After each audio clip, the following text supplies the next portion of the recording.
I once thought my marriage was perfect, until I discovered my wife was planning a getaway to Hawaii with her lover. Alex Thompson's life seemed like the picture of success raised in a close-knit, supportive family.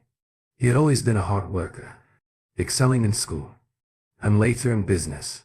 His father, a self-made entrepreneur, taught him the value of discipline and integrity values. Alex carried into adulthood a business degree from a reputable university, coupled with his natural acumen, positioned him for a prominent career in the family's flourishing tire company. Alex wasn't just ambitious. He was a man of principle, intent on creating a life filled with purpose and stability. Isabella Martin had always been charming and ambitious, qualities that had initially drawn Alex to her. She came from a modest background, but had grand aspirations. Her determination to rise above her circumstances fueled her drive both in her career and personal life.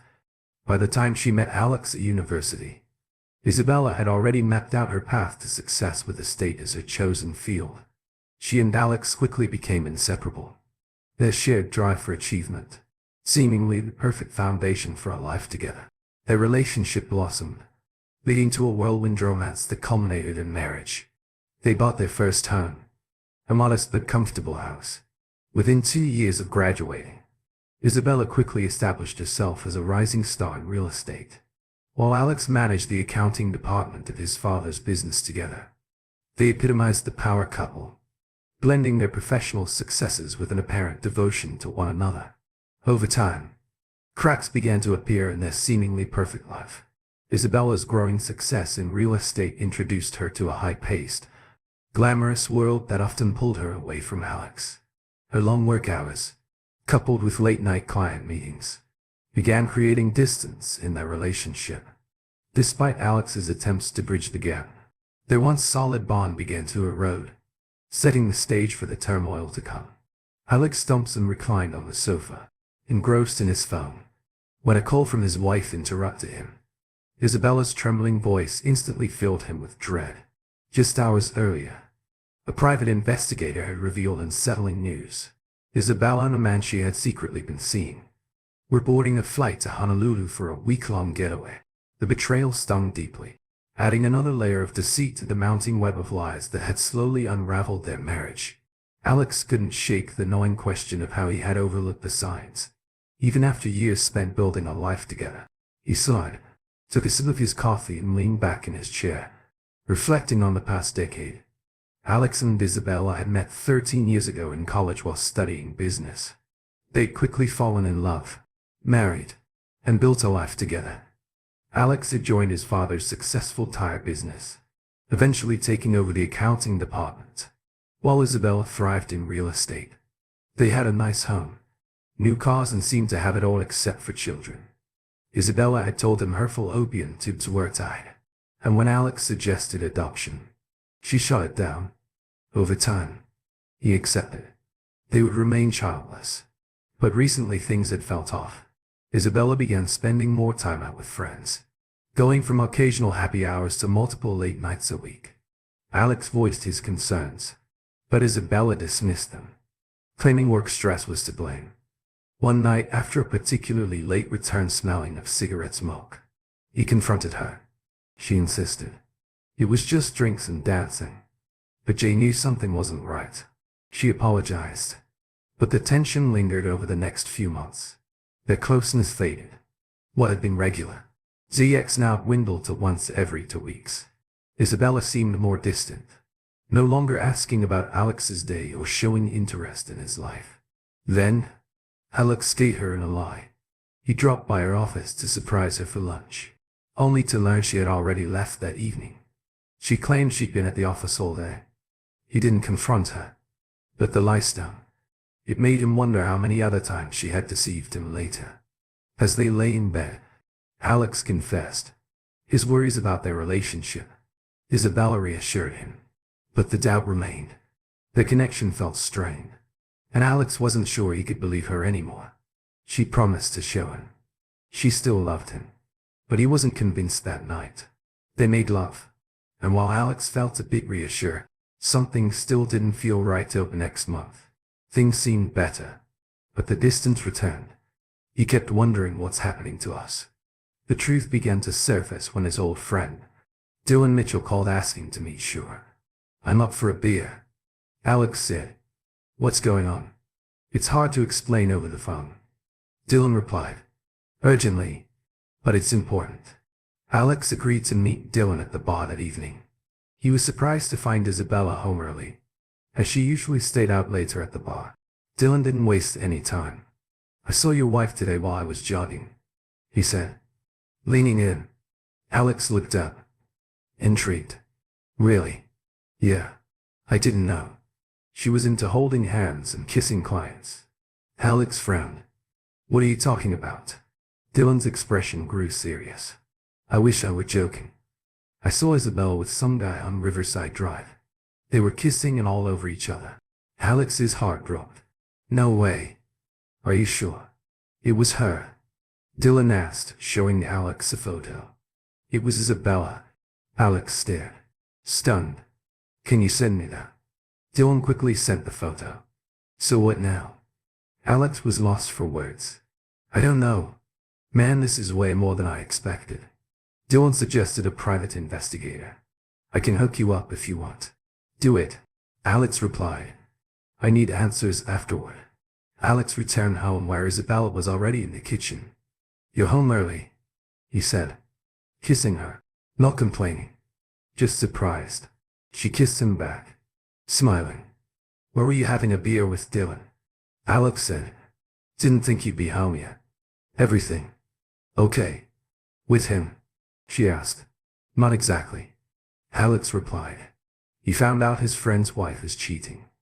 Isabella's interest peaked. Really? Yeah, Alex said, trying to gauge her reaction. He saw her kissing a guy today. Isabella briefly flinched, but quickly recovered. Maybe Hune's mistaken. Alex stared at her. And sure. I'm just glad I don't have that problem. She relaxed. I'd be devastated if that happened to me.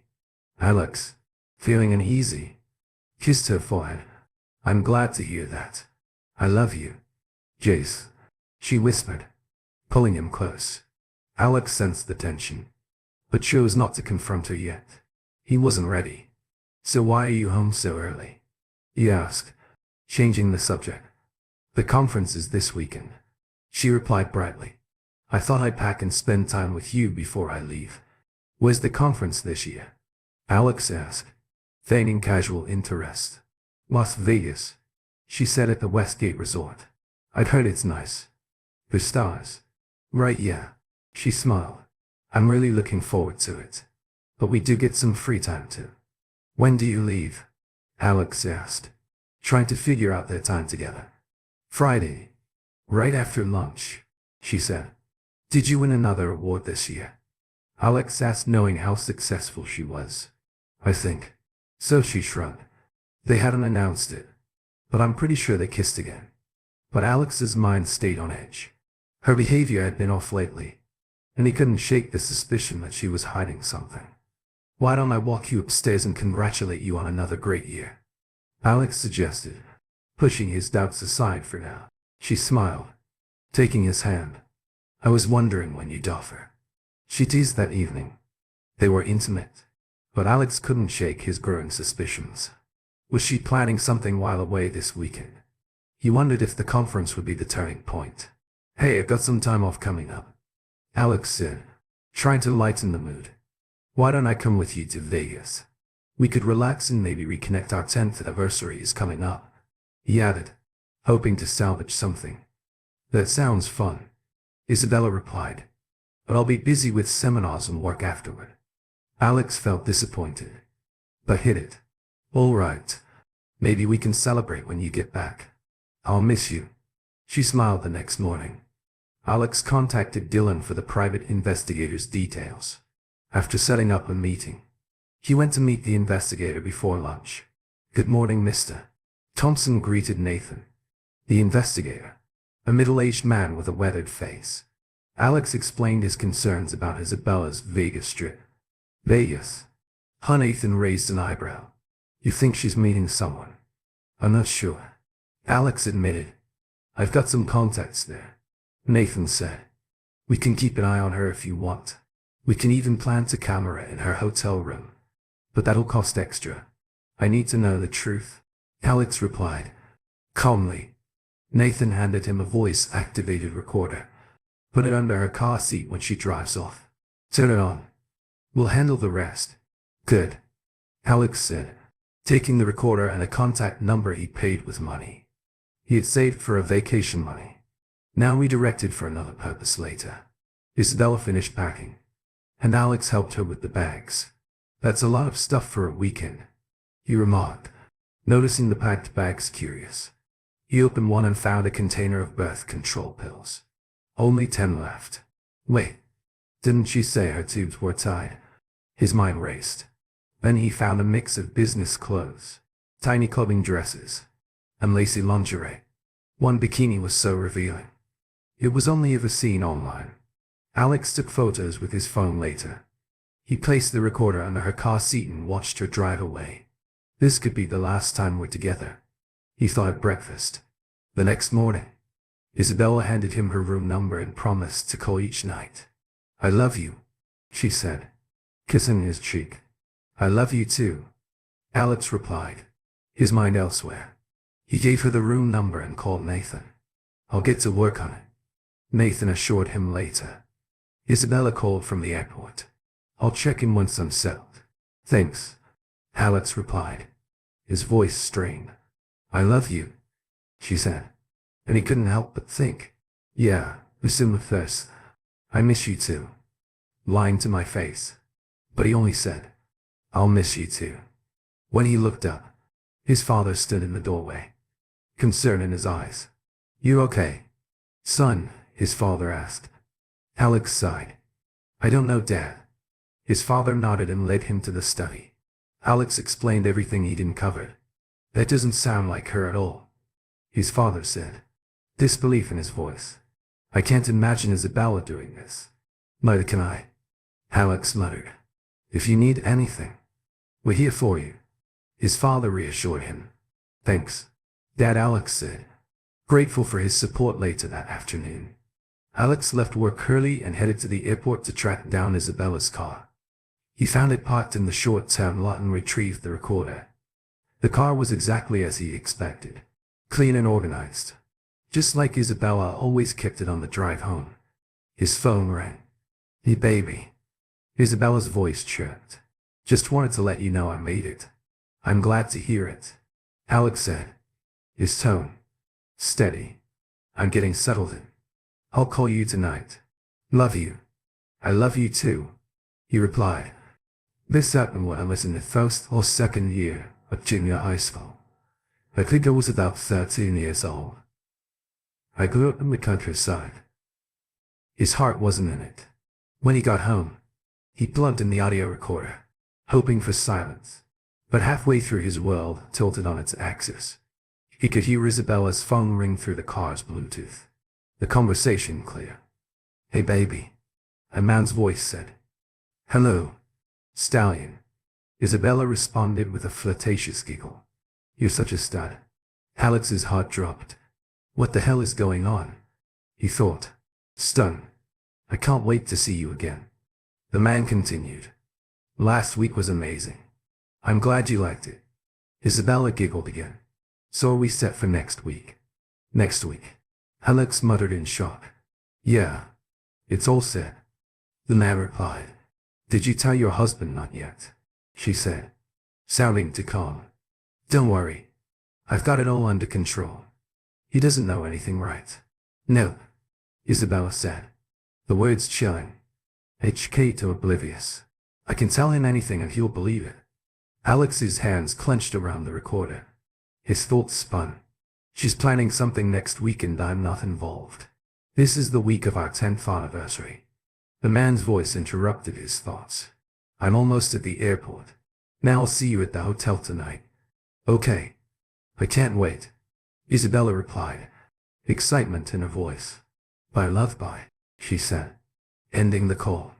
Alex sat motionless, staring at the recorder in disbelief.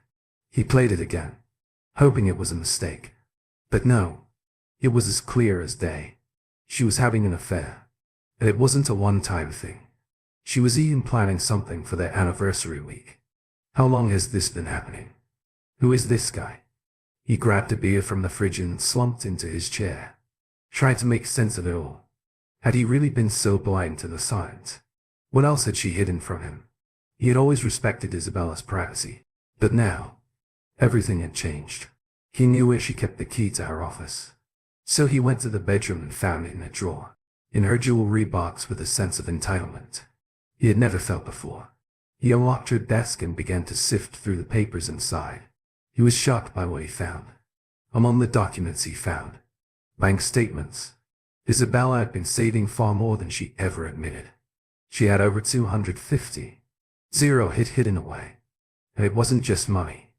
It was the purchases that told a story. A receipt for a men's Rolex watch. Alex didn't remember ever receiving something like that. But maybe her lover did. She'd also bought revealing lingerie items he'd never seen before. But it didn't stop there. Buried beneath the receipts was something that hit him like a ton of bricks. Medical bills from Planned Parenthood. Isabella had been pregnant twice in the last 2 years and had terminated both pregnancies, paying cash out of her personal account. Alex's stomach churned. Had one of those pregnancies been his? He found the receipt for Plan B pills purchased just a few days earlier. After one of their intimate nights. The final nail in the coffin came when he found a receipt for a large down payment on an apartment in an upscale neighborhood. Was she planning to move out? Or was this where she and her lover would escape to? Alex's mind raced. He examined the keys on her keyring, wondering if one was for the apartment. He'd find out soon enough. He powered on her computer, determined to uncover whatever else she was hiding. The passwords list was his next target. Alex accessed Isabella's computer and easily logged into her email. Scrolling through, he quickly discovered several messages from Ethan Stewart that detailed their sexual encounters. Isabella's responses were almost identical each time. The emails, some nearly a year old, lined up with the period when Alex had first noticed changes in Isabella's behavior. Initially, their meetings had been in hotel rooms, but it seemed they later moved their TRS to houses Isabella was selling. Then, Alex found an email from about 6 months ago that gave him a partial answer to a question that had been bothering him. "Did you take care of that little issue?" Ethan had asked. "Yes," Isabella replied. "I went and had intimidation today to bed." "You didn't keep him?" Ethan responded. "You could have passed him off as Alex's." "I can't do that," Isabella replied. "He thinks I can't have kids. He'd know it wasn't his." Alex's mind raced. He remembered that conversation. It was around the time he caught her in a lie. "She's been lying to me for months," he thought, his anger boiling. What a deceitful, manipulative woman. The emails kept coming. At one point, Ethan suggested they have ZX in Isabella's marital bed, but Isabella shot down the idea. "I won't do that to Alex," she wrote. Ethan persisted. "That idiot doesn't have a clue." "Does he know?" Isabella responded. "I'm not doing that." Ethan then proposed an idea. "What if you had your own apartment? You could use the commissions to pay for a place, and Alex would never notice." Isabella seemed to entertain the thought. "You might be onto something," she replied. "I have my own account and Alex never asks about it. I'll see what's available." That had been about 3 months ago. The receipt for the apartment down payment was just over a month old. "I bought a condo," she emailed him. "I made the down payment and new furniture is coming next week. Alex doesn't know anything." Ethan's reply was enthusiastic. "Effed it. Perfect. We'll have to break in every room." Alex leaned back in his chair, staring at the screen in disbelief. The whole situation was beyond what he could have imagined. He kept reading. Ethan eventually asked, "Why stay with your husband? Why not just leave him and move in with me? I still have feelings for him." Isabella responded, "HK a pain, but he treats me well. I bought the condo, so we have a private place to meet without worrying about hotel rooms. Besides, you're still married." Ethan then promised he'd leave his wife in a heartbeat. Isabella asked him to. "We'll see after the conference," Isabella said. Alex froze. What conference, he thought. a sick feeling in his stomach. He was about to print the emails and save the receipts when the phone rang. It was Isabella. "Hey baby," she said, sweetly. "How's everything? You sound off." "I've got a terrible headache," Alex said, trying to keep his cool. "I just wanted to let you know I'm getting ready for bed," Isabella said. "Take something for your headache and get some rest. I love you." "Yeah, me too," Alex muttered, hanging up quickly. He clenched his fist. She has no idea how close I am to exposing her after the call. Alex decided he needed to find out more about this Ethan guy. A quick search on Isabella's work website revealed that Ethan Stewart was her regional manager, so she was having an affair with her boss. Alex printed the page, adding it to the pile of evidence. But he couldn't calm down. He needed answers and he was going to find them. He checked the address for Isabella's new condo and found a series of numbers listed under alarm system in her paperwork. Of course, she wrote it down, he thought, grabbing latex gloves from the garage. He wasn't leaving any trace. He found the apartment complex easily and parked in a spot with gloves on. He tried the key that matched and stepped inside. He quickly disabled the alarm. Using the code he'd found, the place was well decorated. And Alex had to admit, Isabella had good taste. Too bad her loyalty isn't as strong as her design skill, he muttered. Of course, there were no photos of him. This was clearly her getaway, a place to escape their marriage. As he wandered through, he noted that there was nothing in the fridge and the pantry was empty. The apartment was furnished with sleek, modern pieces, and the living room had a large flat-screen TV. When he entered the bedroom, he immediately noticed the lace curtains she loved, hanging elegantly down to the floor. He glanced down, noticing that the curtains were hanging over the electric heater and wondered if she'd ever considered the fire risk. He opened the dresser drawers, finding lingerie he'd never seen as well as men's underwear. He took pictures with his phone, documenting everything in the nightstand. He found a card from Ethan. It read, "Thanks for the watch. Can't wait for your housewarming party. Love, Ethan." Fury surged through him. He took a few more pictures, including shots of the toothbrushes in the bathroom and for him, and for owls on the rack. This was a full-fledged affair. In the second bedroom, there was a desk with some utility bills addressed to Isabella. Alex photographed them, noting the address. The windows here were also covered with lace curtains, again, hanging over the heater, the fire hazard. He also spotted safety issues. A very old smoke detector in the kitchen, and none in the bedrooms. He made sure everything was exactly as it had been when he entered. Once he finished, he reactivated the security system, locked the door and left. He sat in his car for a while, reflecting on what he just uncovered. Divorce seemed inevitable. Now, even if Isabella ended things with Ethan and sold the condo, he could never trust her again. Financially, he knew men often lost in divorce settlements, but he had an advantage.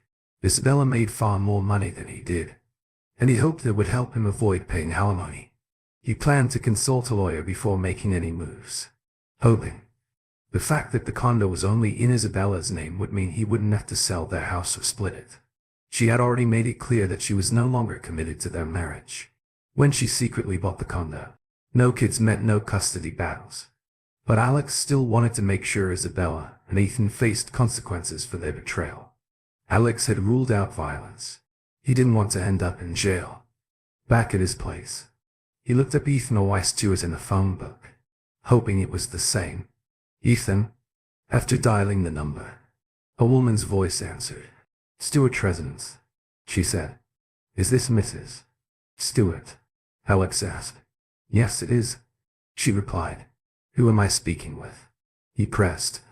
"My name is Alex Thompson," he said. "Your husband is the regional manager at Acme Real Estate?" Alex asked. "Yes, he is," she answered. "But he's at a conference this weekend and we'll be visiting other offices next week. You'll need to contact the regional office and leave a message there. Actually, Mrs. Stewart, I'm hoping to speak with you," Alex said.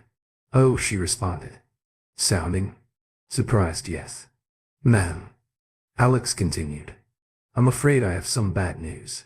My wife is having an affair with your husband. Are you sure about that? She asked. Clearly taken. Ayak. I'm certain. Alex said. And I can prove it. Do you have solid evidence? She inquired. I can even show you where they meet. If you like. Alex offered. He could hear her sigh on the other end. Would tomorrow work? She asked. After a pause. Sure. Alex replied. What time is good for you? Let on.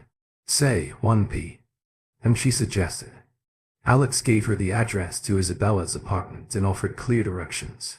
I'll see you then, he said, ending the call with a sense of satisfaction. Once the conversation was over, he sat at his desk and made a to-do list. The first item was clear. Change the locks. He planned to get that done before meeting Ethan's wife. This happened when I was in the first or second year of junior high school. I think I was about 13 years old. I grew up in the countryside. He briefly considered getting drunk.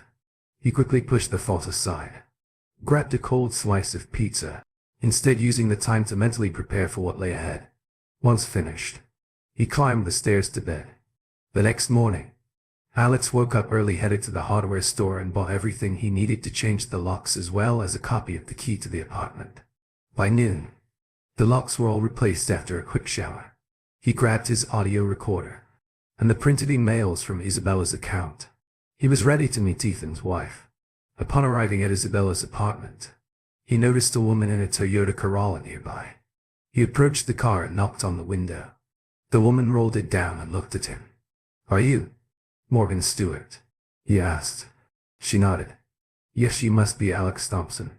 She replied. Yep, that's me, he said, opening the car door for her. Come with me, and I'll show you where they've been meeting. Just put these on first, Alex added, handing her a pair of latex gloves. I don't want any fingerprints left behind. Good idea, she agreed, slipping the gloves on. They walked toward the door, and Alex used the new key to open it. The security alarm deactivated as they stepped inside. Alex led her through the apartment, opening drawers and a closet to reveal Ethan's clothes. Oh my God, Morgan gasped, her voice trembling. I've been looking for these clothes for weeks. I had no idea where they were disappearing to. Has he been wearing a Rolex lately? Alex asked.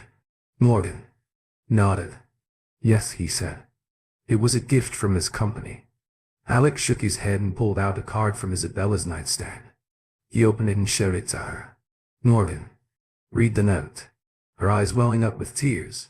Is this his handwriting? Alex asked. Yes, Morgan sobbed. Alex then pulled out the emails he had printed, turned on the recorder and played the audio from the previous Friday. I'm sorry about all of this, Alex said, offering her a sympathetic hug. She wiped her tears. It's not your fault, she replied. I've suspected something was going on, but I didn't have any concrete proof. After a while, Morgan regained some composure and asked, So what's your plan?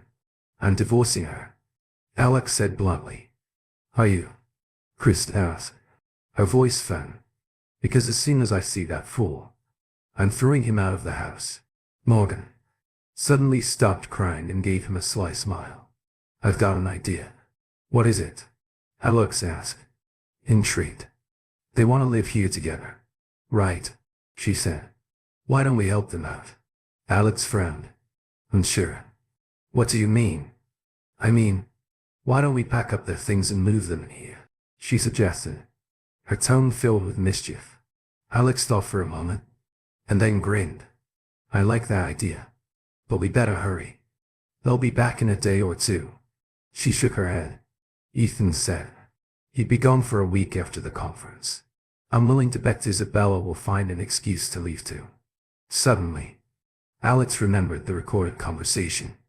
Isabella had asked him if he had everything ready for next week, but she hadn't specified what they had planned. Crap, he muttered, realizing she was probably right. I guess you're right. Still, I want her stuff out of my house as soon as possible. I'm with you, Morgan said. Let us meet back here in 3 hours. Sounds good. Alex replied. I'll throw her things in trash bags. I'll be back in 3. See you then, Morgan said, getting up as Alex watched her leave. He couldn't help but notice her appearance. She was shorter than Isabella with a slender frame and a cute smile. He couldn't understand how Ethan had cheated on this woman. They drove to their respective homes, then returned 3 hours later, their cars loaded with bags of Isabella and Ethan's belongings. They tossed the bags into the second bedroom, not bothering to care about anything breaking in the process. I didn't bother with Ethan's stuff, Morgan said nonchalantly. Me neither. Alex laughed. They shared a high five. And then Alex looked at her with a grin. I don't know about you, but I'm starving, he said. Same here, she replied. I could really go for a big juicy burger. A big fat cheeseburger. Sounds perfect, Alex said. I know just the place, she said. Let me treat you. Lead the way, Alex replied. They drove toward the bar. He and Dylan often visited one spot. Morgan looked up at the building. Oh, she asked, skeptical. Trust me, Alex said. They make the best burgers around. You'll love it. All right, Morgan said, still unsure. Just don't go pouring me booze and taking advantage of me. Alex laughed. As tempting as it sounds, I wouldn't do that to you. Damn, she said, laughing too. They entered the bar and ordered beers, burgers and fries as they ate. They exchanged stories about their failed marriages. Chris' story was strikingly similar to his. She had met Ethan in college and they married soon after. But while she wanted children, he didn't. Ethan started working at Acme Real Estate, and Morgan took a job in accounts receivable at a home remodeling company. Are you a CPA? Alex asked. She shook her head. No, I never got that far, but it's something I hope to do eventually. Alex shared a bit about his own work. We're always looking for good people. If you send me your resume, maybe we can help each other out. I can do that, Mr. Thompson, she replied, taking a bite of her burger just then. His phone rang. He saw it was Isabella calling and answered, in a neutral tone. Hello, he said. Hey, baby. Isabella's voice slurred. She'd clearly been drinking. What are you up to just at the bar having a burger? Alex answered. Really? What's wrong with you? She asked. Guess what? I got the Best Salesman Award. I'm happy for you, he replied, keeping his tone flat. They want me to stay in Vegas next week to work with the agents, she continued. Alex immediately knew she was lying. Isn't that great? They're even talking about promoting me to manager soon. Alex thought. Of course. On her back. That's great, he said. What about our anniversary? It's coming up this Wednesday, she asked. I know, Alex said. But I understand. Maybe we can celebrate next weekend. Don't worry about it, he added. I know how important your work is. I wouldn't want you to miss anything big. What that's supposed to mean, she asked.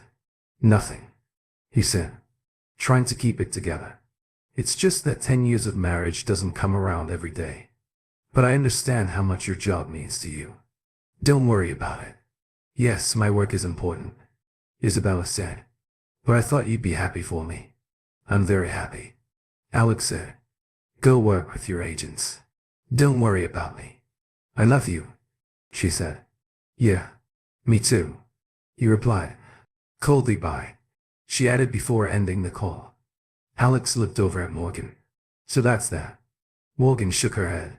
She really chose Ethan over your anniversary, she said, her hand resting on his. Alex fought back. Tears. A man he barely knew seemed to care more about him than his own wife did. What? A witch? He muttered. I'm sorry, Morgan said, quietly. Thanks, Alex replied, attempting a weak smile. He pulled out Nathan's business card and dialed the private number. Nathan, he said. When the older man answered, it's Alex Thompson. I just talked to Isabella. She says she'll be in Vegas for another weekend. You don't believe her? Nathan asked, not for a second.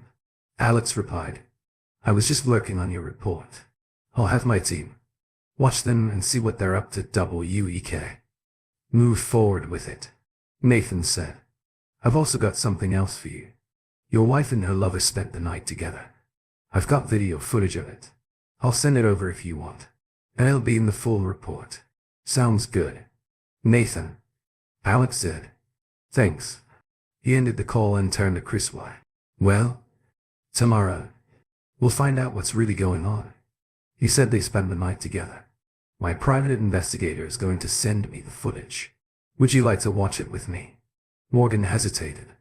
Not really, she said. But I feel like I should. Alex nodded. Let on head to my place. Then, after paying for their meal, they left the bar and drove to Alex's house. By the time they settled into his office, the video had arrived in his email. Would you like something to drink before we watch this? Alex asked. Sure, Morgan said. Coca-Cola, if you have it. I'll grab one for you, he replied, heading to the kitchen. He returned with 2 cold Cokes, handing one to her. He started the video, and they both watched in silence, as Isabella and Ethan engaged in various sexual acts. Both Alex and Chris struggled to hold back tears as they saw their spouses enjoying each other's company.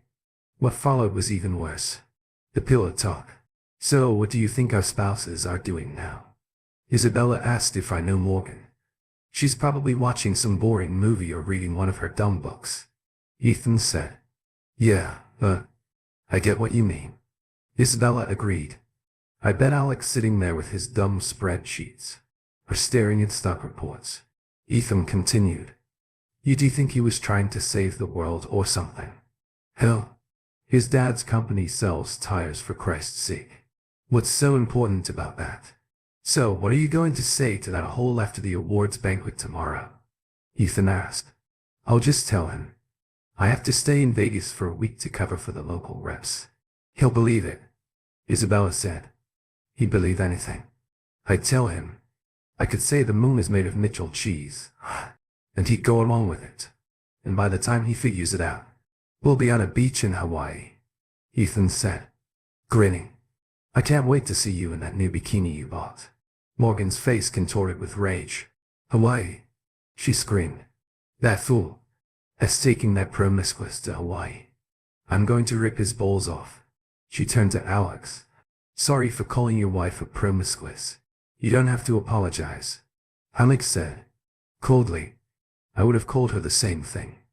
They continued watching, and Ethan's voice came through again. What about your anniversary? Are you just going to blow it off? Hawaii.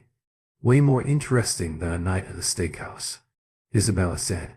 I'll make it up to him later. Ethan looked at her. Cold. You know that. Isabella shrugged. It's just our 10th anniversary. There will be others. I don't care about that. She added. I need you. Now with that. They began again and Alex shut the video off. I've seen enough, Alex said. Morgan nodded, her eyes brimming with tears. More than enough, she whispered. I'm meeting with a divorce lawyer on Monday. Alex said. Do you want to come with me? Do you mind? Morgan asked quietly. Not at all, Alex replied. Morgan broke down, sobbing uncontrollably. Alex put his arm around her and let her cry on his shoulder, fighting his own emotions. He wanted to cry too, but he held back, comforting her, the best he could do. You mind if I stay here tonight? Morgan asked. No, ZX. I just want to be held. Of course.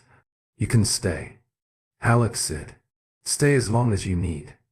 Thank you, she said, her voice breaking. I can't believe I spent all those years with him. I fell for his lies.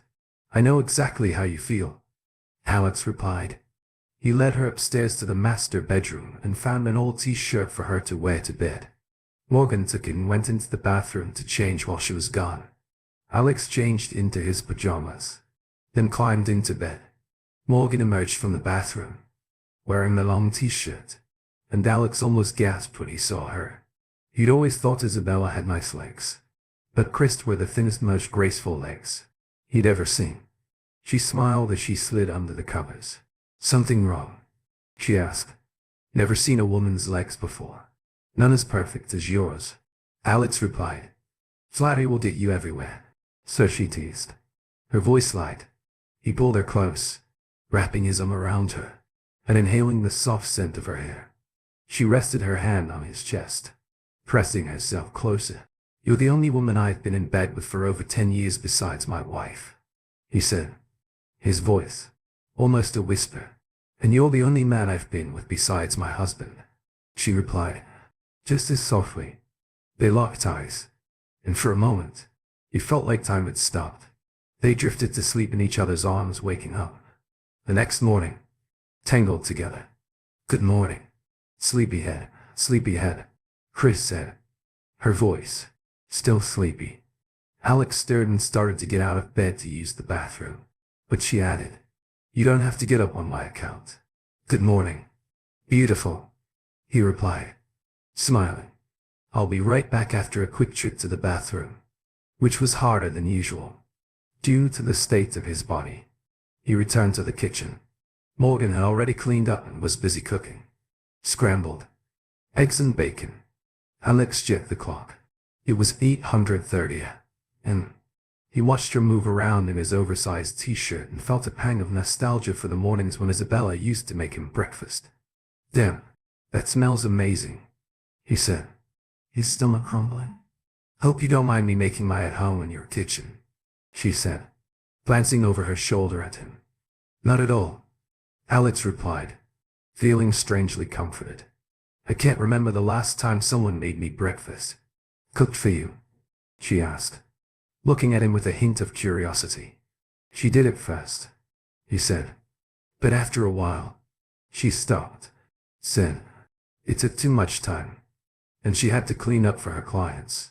Which, Morgan muttered, the words slipping out before she could stop herself. I agree, Alex said, his voice dry. Morgan pled a generous portion of bacon and eggs and set it in front of Alex. He dove into the meal like he hadn't eaten in days. Damn, that was good. You cook like this every morning? He asked, looking up at her. Whenever I can, Morgan replied with a grin. Just then, Alex's phone buzzed, breaking their quiet moment. He glanced at the screen and saw Nathan's name flashing. He picked it up. Good morning, Nathan, Alex answered. Working on a Sunday, huh? Nathan's voice came through, accompanied by a laugh. More than I'd like, Alex replied. What's up? Just wanted to let you know your wife and her lover boarded their flight out of Las Vegas just before 6 and they had a short layover in Los Angeles, but they're on their way to Honolulu. Now they'll land in about 5 hours. I've got all the flight details if you want them. Yeah, I'll take it, Alex said, his tone cold and controlled. They're on American Airlines Flight 31. Nathan continued. I have a contact in Honolulu who will K-track them when they land. Thanks, Nathan, Alex said, jotting down the details. He hung up and turned to Morgan. Well, here we go.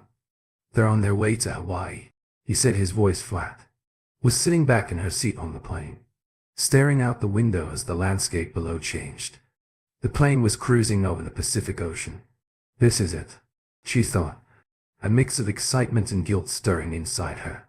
She glanced over at Ethan, who was already asleep beside her for a moment.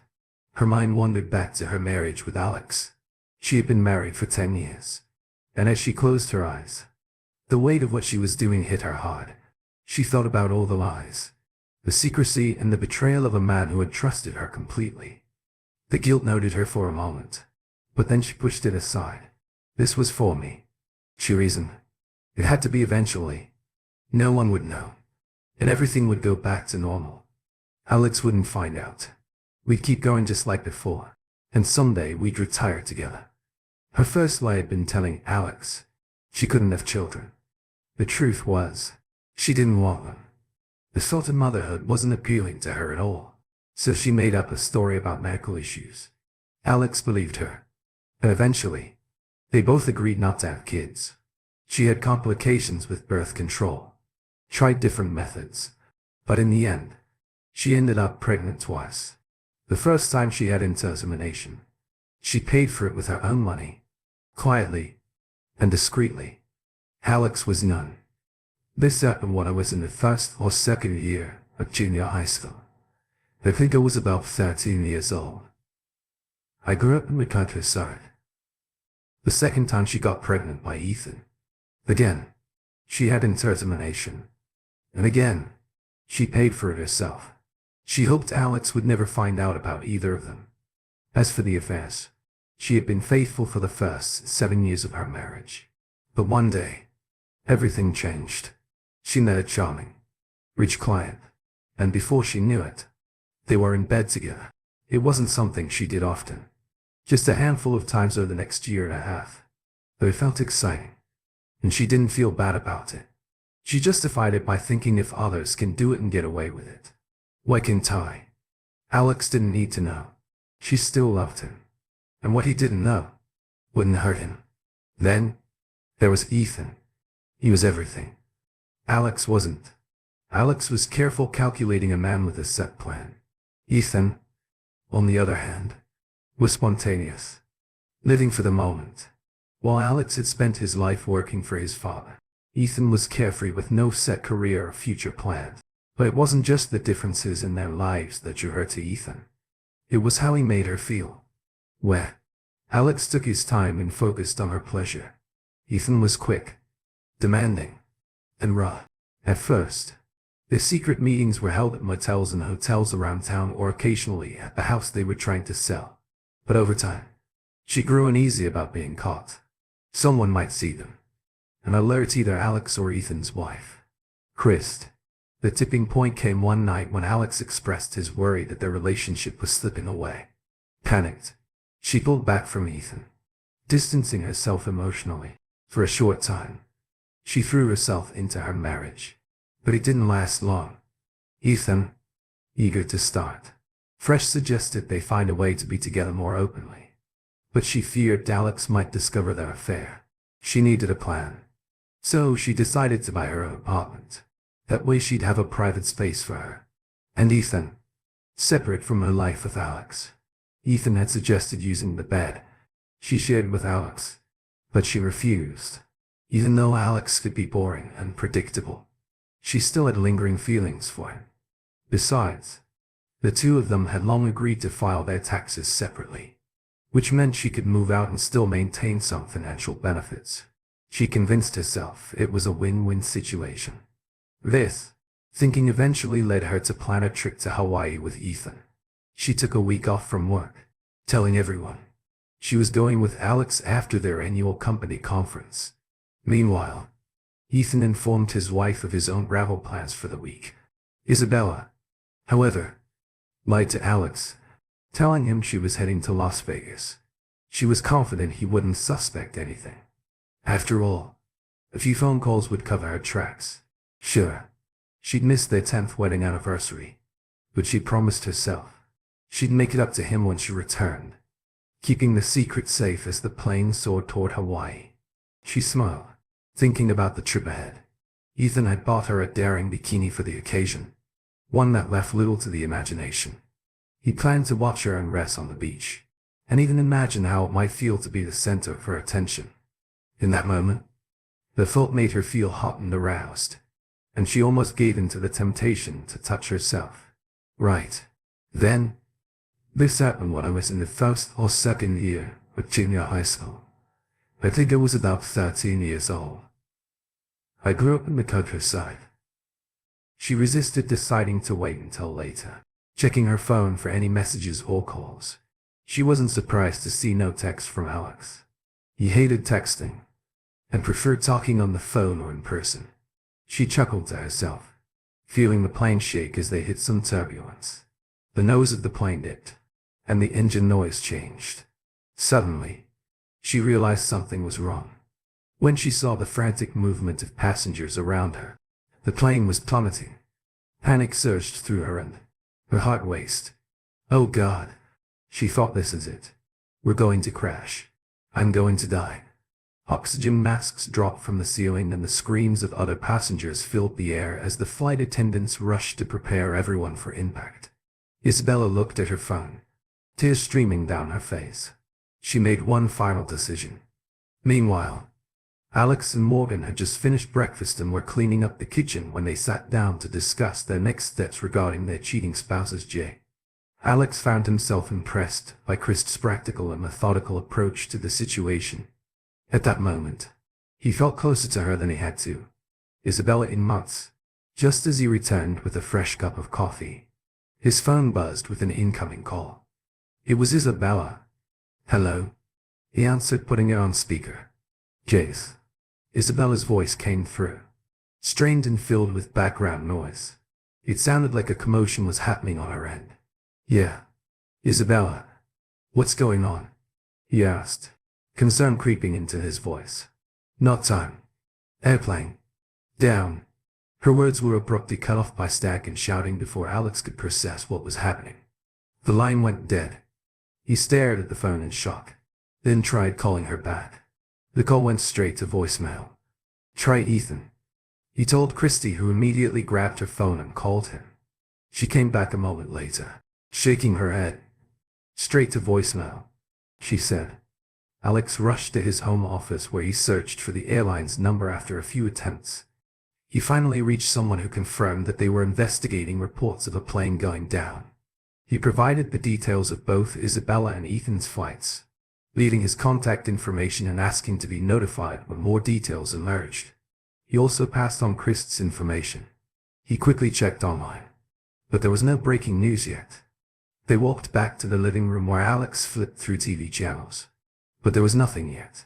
His phone buzzed again, and he was soon greeted by a news report about an American Airlines flight to Honolulu crashing into the Pacific Ocean. There were no specifics, just confirmation of the tragedy. Chris gasped, her hand flying to her mouth. "Oh God," she whispered, eyes wide with shock. Alex held her tightly, hoping against hope that Isabella had somehow survived despite everything she had done. He didn't want her to die an hour later. Alex's phone rang again, interrupting their silent vigil. He turned off the TV and answered. "Mr. Thompson?" A woman's voice asked. "That's me," he said. "I'm calling to confirm that your wife's flight has crashed," she said, her tone somber. "I don't have any further details right now, but we'll get back to you as soon as we have more information." "Thank you," Alex replied, his voice thick. He ended the call and hugged Chris again, tears welling in his eyes. Moments later, Chris's phone rang and she received the same confirmation soon after his father called. Alex wasn't surprised. His parents often reached out when a big news story broke. "Hey Jace, Mom," his father said. "Hey Dad," Alex replied. "How are you doing?" "I just got back from church," his father continued. "Did you see the news about the plane crash?" "Yeah, I saw it." Alex said. "It's terrible. By the way, how's Isabella doing? Isn't she on her way back from Vegas?" his father asked. Alex swallowed hard, the truth finally sinking in. "She's not doing so well right now. Dad, she was on that plane that crashed." "What?" his father gasped. "What was she doing in Hawaii without you?" "She was with her boyfriend," Alex said, his voice breaking. "Oh my God," his father said, his voice filled with sympathy. "I'm so sorry to hear that. Son, listen. Take some time off and deal with all of this. I'll talk to Mike and let him know if you need anything. Just give me a call." "Thanks, Dad," Alex said softly, his mind reeling. Alex ended the call, his emotions swirling. He felt sadness, knowing that Isabella was likely gone at the same time. Anger burned within him, not just at her for the affair, but also at himself, for not standing up to her. Oddly, he wasn't upset by the fact that her passway meant there would be no divorce. But the realization hit him quickly. He would have to handle all of Isabella's final expenses, including the apartment. Damn it, he thought. He turned to Chris, wondering how she would react to everything. What would she do next? A sudden idea popped into his mind and he walked over to her.